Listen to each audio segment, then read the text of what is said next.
Hello everyone, তোমরা সবাই কেমন আছো? আশা করি সবাই খুব ভালো আছো। আমিও খুব ভালো আছি। তো সকলকে প্রথমেই জানাই হ্যাপি ষষ্ঠী। তো আজকে হলো ষষ্ঠী, তোমাদের সাথে আজকে আমি ষষ্ঠী দিনের ব্লগটা শেয়ার করছি। তো সকাল থেকে সেরকম একটা কিছু ব্লগ শ্যুট করা হয়নি। তো এখন একবারে ইভিনিংটা তোমাদের সাথে শেয়ার করতে চলে এলাম। তো দেখো, এটা ছিল আমার আজকে ষষ্ঠীর লুক। আশা করি তোমরা অনেকেই দেখে নিয়েছো ভিডিওটা, আমার ষষ্ঠীর লুকে আমি কী পরেছিলাম। তো এখন যাচ্ছিলাম আমাদের বাড়ির কাছে রাজেন্দ্রপুরে প্যান্ডেলটা হুপিং করতে। সেটা এবছর হুপিং করা হয়নি।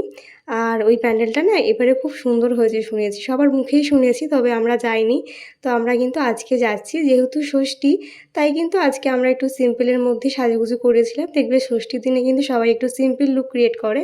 তো সেরকমটা আমি বা মাম্মাম, তোমাদের দাদাভাই, আমরা তিনজনেই কিন্তু একটা সিম্পল লুক ক্রিয়েট করে প্যান্ডেলে চলে আসলাম প্যান্ডেলটা হুপিং করার জন্য। আর সাথে ছিল আমার দুই দেওর।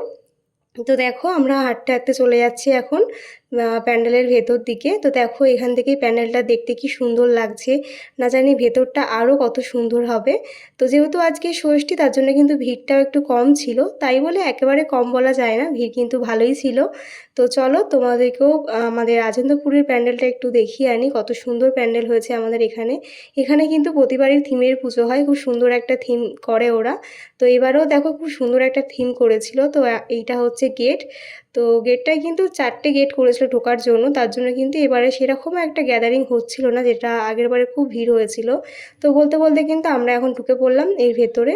তো দেখো কত সুন্দর ব্যাকগ্রাউন্ড, আর এখানে না মহাদেবের একটা মূর্তি যেটা রেখেছিল, খুব সুন্দর একটা, দেখতেই পাচ্ছ তোমরা, আশা করি খুব সুন্দর লাগছিল। এই জিনিসটাতে যেন বেশি ফুটে উঠেছিল প্যান্ডেলটা, এটার জন্যই। তো এখানে কিন্তু আমরা কিছু ফটো, কিছু ভিডিও ক্লিক করে নিলাম, আমরা একটু ফটোশ্যুট করেছিলাম। আর দেখো, মাম্মাম কিন্তু ওর পাপার হাত ধরে পুরো প্যান্ডেলটা হোপিং করছিল। আর ওকে নিয়ে কিন্তু আজকে আমরা প্রথম বেরালাম প্যান্ডেল হোপিং করার জন্য। আগের দিন তো গিয়েছিলাম পঞ্চমীতে রাতে ঠাকুর দেখতে, তখন তো ওকে নিইনি। তো দেখো, ও কিন্তু খুব মজা পেয়েছে এত লাইট দেখে, এত কিছু দেখে। তোমাদের কেমন লাগলো এই পুরো প্যান্ডেলটা জানাতে কিন্তু কেউ ভুলো না। আমার দেখা সবচেয়ে সেরা প্যান্ডেল কিন্তু এবছরে এটাই মনে হয়েছে আমার। তো দেখো কত সুন্দর নিখুঁত কাজ, আর এদিকে দেখতে পাচ্ছ কত গাছগাছালিতেও কিন্তু ভর্তি ছিল। তো এইগুলো দেখে কি আর নিজেকে সামলে রাখা যায়, তাই কিন্তু আমি এখানে একটু ভিডিও শ্যুট করে নিয়েছিলাম। আর এই সাইডগুলোতে কিন্তু শিবলিঙ্গ ছিল। যাই হোক, এবার কিন্তু আমরা মূল প্যান্ডেলের ভেতরে ঢুকে পড়ছি, যেখানে মা দুর্গাকে দর্শন করব আর কি। তো এই জায়গাটাতে একটু ভিড় ছিল, যেহেতু সবাই ঠাকুরের সামনে গিয়ে একটু দাঁড়াচ্ছিল। আর তাছাড়া কিন্তু নিচের দিকটাতে বেশ ফাঁকাই ছিল, ভালো মতনই আমরা ফটোশ্যুট করেছি, ভিডিও করেছি। যাই হোক, তো চলো তোমাদেরকেও ভেতরে নিয়ে যাই, আর আমিও যাই, গিয়ে দেখি কীরকম কী ঠাকুর করেছে।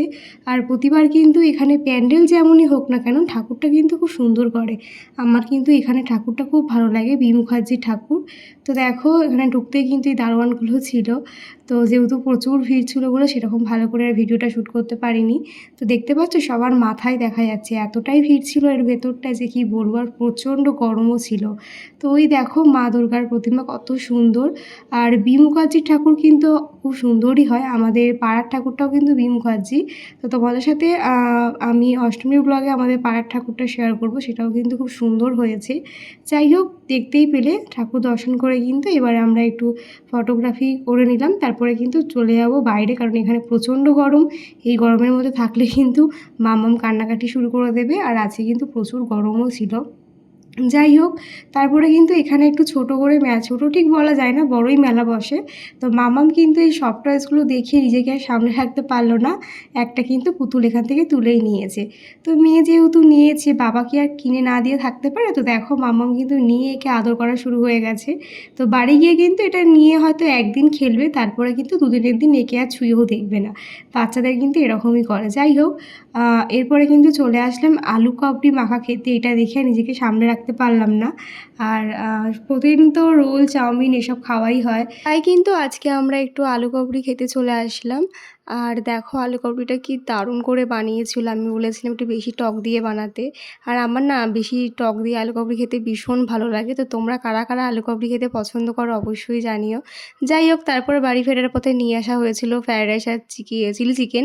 তো সেটা দিয়ে কিন্তু আজকে রাতে ডিনারটা কমপ্লিট করলাম। তো চলো, আজকে ব্লগটা এখানে শেষ করলাম। তোমাদের ষষ্ঠী কেমন কাটলো জানাতে কেউ ভুলো না। দেখা হচ্ছে নেক্সট ভিডিওতে। বাই সবাইকে, সবাই খুব ভালো থেকো।